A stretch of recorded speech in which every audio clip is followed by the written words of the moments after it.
आधुनिकतेच्या या प्रवाहाकडून पुन्हा एकदा वळूया आपल्या परंपरेकडे.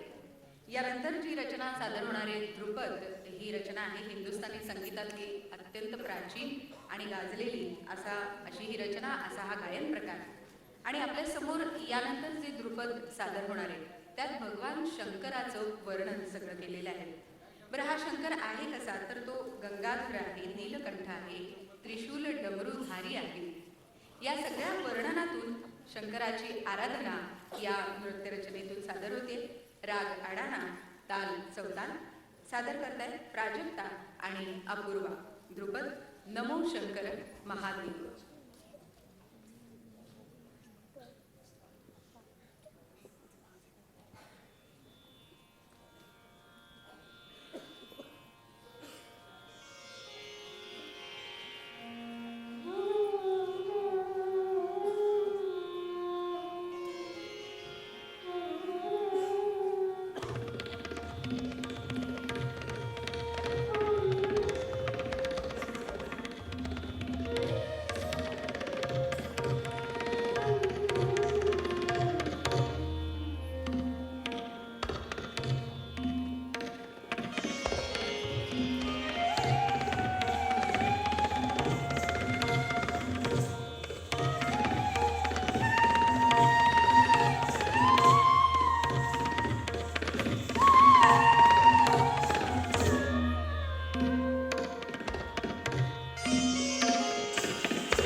रसिको, नृत्यातून शंकराची केलेली आराधना म्हणजे एक प्रकारे नटराज म्हणजे शिव ही संकल्पना मुळातच आपल्या नृत्यात किती महत्त्वाची आहे, आपण काल सगळ्यांनी याची अनुभूती घेतली.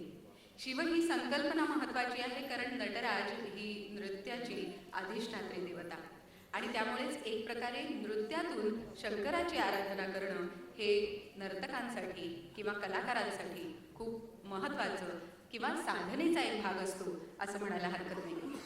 या आत्ता सादर झालेल्या ध्रुपदामधून शंकराचं वर्णन तर आपल्यासमोर झालंच, पण त्यातूनच एक प्रकारे त्या शंकराची आराधना केलेली आपल्या लक्षात आली असेल. मनीषा साठे यांनी आत्तापर्यंत ज्या पद्धतीने आपल्यासमोर आपल्या शिष्यांना सादर केलं, त्यावरून आपल्या लक्षात आलं असेल की एक नृत्याचा पुढचा टप्पा किंबहुना हा वारसा खऱ्या अर्थाने पुढच्या पिढीपर्यंत जाताना आपल्याला दिसतोय. नृत्यामध्ये पदवी पदव्युत्तर शिक्षण या विद्यार्थ्यांनी मनीषा त्यांच्याच हाताखाली घेतलेलं आहे. ललित कला केंद्र, भारती विद्यापीठ किंवा टिळक महाराष्ट्र विद्यापीठ अशा नामवंत संस्थांमध्ये त्या मानद गुरु म्हणून कार्यरत आहेत. आपण जो काही फ्युजन किंवा त्यापूर्वी जॅपनीज म्युझिकचा जो विचार केला त्या संदर्भात नक्की आवर्जून सांगावंसं वाटतं. संयुज हा जो प्रकार आपण पाहिला त्यामध्ये जॅपनीज म्युझिक आणि कथ्थक असा विषय होता. या विषयावर अनेक वर्ष त्यांनी साधना केलेली आहे, अनेक वर्ष त्यांनी अनेक प्रयोग केलेले आहेत. 1992 पासून जगभर अशा प्रकारचे प्रयोग त्यांनी केले आणि जवळजवळ 20-25 जॅपनीज नर्तक किंवा 20-25 भारतीय नर्तक आणि त्याचबरोबर चायनीज नर्तक अशी एक टीम घेऊन त्यांनी 2006 नंतर वर्ल्ड पीस आर्ट फेस्टिवल या नावाने अनेक प्रयोग केले. या नावातच आपल्या लक्षात आलं असेल शांततेचा संदेश त्या रचनांमधनं त्यांना द्यायचा होता आणि त्यासाठी निमित्तही तितकंच महत्त्वाचं होतं. 2006 हे वर्ष म्हणजे भगवान बुद्धांची 2555वी जयंती होती आणि त्या निमित्ताने जगभर त्यांनी हे कार्यक्रम सादर केले, त्याचे प्रयोग केले आणि या प्रयोगांमधून सातत्याने नवनवीन रचना त्यांनी आपल्यासमोर आणल्या. यानंतर एक रचना आपण पाहणार आहोत आणि त्यानंतर जी शेवटची रचना आहे त्यातही पुन्हा एकदा त्या जॅपनीज म्युझिकचा वापर आपण पाहणार आहोत. त्यामुळे पुन्हा एकदा तो अनोखा आनंद आपल्याला निश्चित मिळणार आहे. तत्पूर्वी आपण यानंतर जाणार आहोत सरगमकडे. हंसध्वनी रागातली एक सरगम आहे. हस्तकांची विविधता आणि स्वरांना अत्यंत साजेशी अशी स्वरावली यातून आपल्यासमोर येणार आहे. स्वरांची वेगवेगळी आवर्तन आहेत आणि अंग प्रत्यांगातून विविध रचना आपल्यासमोर सादर होणार आहेत. रागाचं सादरीकरण हे आलापीमधनं होतच असतं, पण जेव्हा सरगमची बढत त्याला मिळते तेव्हा त्या कलाकृतीचं एक वेगळ्या पद्धतीने बहरणं गायनामध्ये जसं आपल्यासमोर येतं तसंच ते नृत्यातूनही आपल्यासमोर नक्की येईल याची खात्री वाटते. हा एक सादरीकरणाचा भाग अत्यंत बहारीचा असा होऊन जातो सरगममुळे. आपल्यासमोर ही रचना सादर करतात ईशा आणि प्राजक्ता.